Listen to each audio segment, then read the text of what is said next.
Hey there, English learners. Welcome back to the Casual English Podcast. I'm Jake, and I'm here with my co-host, Ashley. Hi, everyone. Great to be here with you all again. Today we're talking about something that might surprise you. It's about why you might sound rude in English without even realizing it. And Ashley, this happens to so many English learners, right? Oh, absolutely. And the thing is, these learners aren't trying to be rude at all. They're just translating directly from their native language, or they learned English in a very formal way that doesn't match how we actually speak day to day. Exactly. So let's start with probably the biggest one, direct requests. Ashley, what do you think happens when someone says, "Give me coffee," instead of something more polite? Oh, wow, yeah. Give me coffee sounds like you're ordering around the barista, like they're your servant or something. Right, exactly. Even though in the person's native language, that might be perfectly normal and polite. But in English, we need those softening words. So instead of give me coffee, you could say, could I have a coffee, please? Or even just, I'll have a coffee, thanks. Those little words make such a huge difference. Could I have is so much softer than give me. And that brings us to another big issue, forgetting please and thank you. Jake, I've noticed this happens a lot in professional settings too. Oh, definitely. Like someone might write an email that says, "Send me the report," instead of, "Could you please send me the report? Thank you." The first one sounds like a command, you know? Exactly. And here's the thing. In American English especially, we use please and thank you constantly, like way more than many other languages do. Right. So if you forget them, it really stands out. We say thank you for tiny things, like when someone holds a door or hands you something, or even just answers a simple question.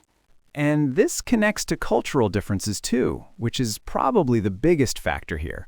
Ashley, can you talk about that? Because politeness looks really different across cultures. Oh, absolutely. So in some cultures, being direct is actually considered more respectful. It shows you're being honest and not wasting someone's time. But in English-speaking cultures, especially American culture, we do this dance of politeness. We soften our requests, we apologize for small inconveniences, we use indirect language. Yeah, like instead of saying you're wrong, we might say, I'm not sure I agree, or I see it differently. We're doing the same thing, but wrapping it in softer language. And let me expand on those cultural differences we mentioned, because I think this is fascinating. I've worked with students from all over the world, and the patterns are so interesting. For example, in some East Asian cultures, being overly effusive with please and thank you can actually seem insincere, like you're trying too hard. Right, and in Germanic cultures, like German, Dutch, or Scandinavian languages, being direct is often seen as respectful and efficient. If someone's wasting time with lots of polite language, it might actually be considered rude because you're not respecting their time. Exactly. And here's where it gets even more complex. The level of politeness also depends on the situation. The way you speak to your boss is different from how you speak to a close friend, which is different from how you speak to a stranger at the grocery store. You know what? Let's talk about something our listeners might not know. Politeness actually varies between English-speaking countries, too. Ashley, you've lived in both the US and the UK, right? What differences did you notice? Oh my gosh, yes! British English has even more layers of politeness. They use I'm sorry for everything, even when someone bumps into them. And they have this amazing way of being polite while actually being quite direct. Like, I wonder if you might possibly consider instead of can you please. It's politeness to the extreme. Ha! And then you have Australian English, which can be quite direct but still friendly. They might say, "No worries, mate," where Americans would say, "You're welcome," and Brits might say, "Not at all." Same sentiment, totally different expressions. And Canadian English, they really do say sorry a lot.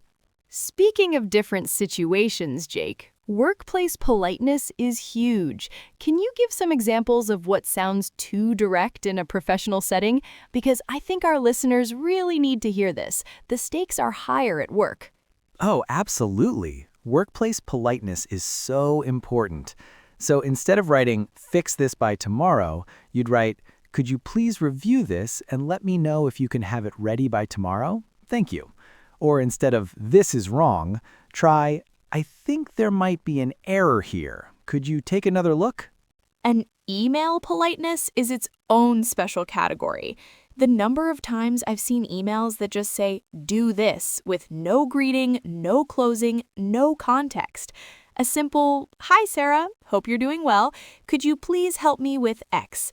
Thanks so much, Ashley," makes such a difference. Yes, and the subject line matters too. Instead of question or problem, try quick question about the marketing report or issue with login, assistance needed. Be specific but polite, and always, always end with some version of thank you. Thanks for your time. I appreciate your help. Looking forward to hearing from you. Now, let's talk about something that's really tricky: tone and intonation. This one is so challenging because you can say the exact same words, but if your tone is flat or sounds annoyed, it completely changes the meaning. Oh, this is such a big one. Can you give an example? Because I think our listeners need to really understand how much tone affects politeness. Sure. So imagine someone asks, "Can you help me?" If you say "fine" in a flat tone, it sounds like you're annoyed and don't really want to help. But if you say "sure" with a rising, friendly tone, it sounds completely different, like you're happy to help. And this is where native speakers have such an advantage, because we learned these tones and patterns when we were kids. But the good news is, you can definitely learn them as an adult too.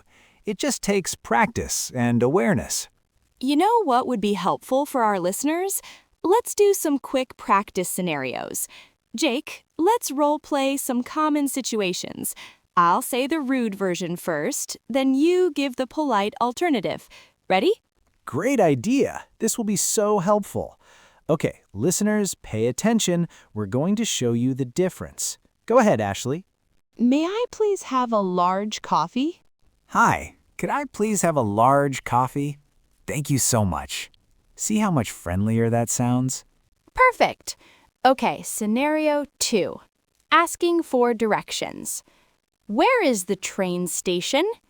Your turn to make it polite, Jake. Excuse me? I'm sorry to bother you, but do you know how to get to the train station? I'm a bit lost. One more. Workplace scenario. You made a mistake. Make it workplace appropriate, Jake. Hi, Sarah. I noticed there might be a small error in the report. When you have a chance, could you take another look at it? No rush, just whenever you get a moment. Thanks. See how that doesn't make anyone feel attacked? Those are perfect examples. And you know what we haven't talked about yet? Body language and facial expressions. Your words might be polite, but if your body language is closed off or unfriendly, it sends mixed signals.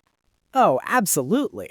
Like if you say, "Could I have a coffee, please?" but you're not making eye contact, have your arms crossed, and sound monotone, it still doesn't come across as polite.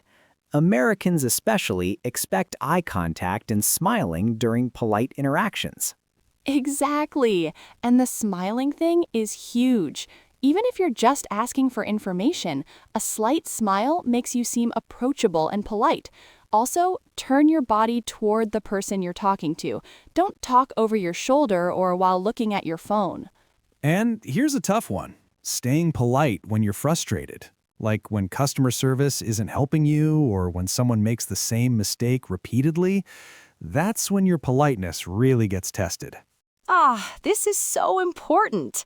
When you're frustrated, instead of saying, "You're not listening to me," or "This is ridiculous," try, "I'm feeling a bit frustrated because I think there might be a misunderstanding. Could we try a different approach?" You're being honest about your feelings without attacking the other person. And here's something interesting. Politeness expectations can vary by age, too. Older Americans might expect more formal politeness. Yes, sir, yes, ma'am, while younger people might be more casual. But when in doubt, err on the side of being more formal rather than less. That's such good advice. And for our listeners who want to practice, here's a homework assignment. For 1 week, pay attention to how you make requests. Before you speak, pause and ask yourself, how can I make this more polite? Start with just adding please and thank you, then work up to the more complex structures. And here's another exercise. Next time you're at a coffee shop or restaurant, listen to how other customers place their orders. You'll start to notice the patterns, the little phrases, the tone of voice, the rhythm of polite English. It's like learning the music of the language, not just the words. And one more practical tip. When someone thanks you, don't just say nothing. In English, we almost always respond to thank you. You can say, you're welcome, no problem, my pleasure, or even just sure. That's such a good point. Silence after thank you can feel awkward to native speakers. Now, Ashley, I think it's important for our listeners to know that none of this is their fault. They're not bad people if they accidentally sound rude sometimes. Oh, absolutely. This is just part of learning a language. Even native speakers sometimes sound ruder than they mean to. The important thing is awareness and practice. Right. And my advice is to listen to how native speakers make requests and ask for things. Watch movies. Listen to podcasts like this one. Pay attention to the little words and phrases we use. And practice. Start small. Try adding please to your requests or saying could you instead of direct commands. These small changes make a huge difference. Perfect advice. Well, that's all the time we have for today. Thanks so much for listening to the Casual English Podcast, everyone. Yes, thank you all. Remember, learning about politeness in English is just as important as learning grammar and vocabulary. If you enjoyed this podcast, then please subscribe to our channel and share this with a friend. Until then, keep practicing and remember, you're doing great. See you next time.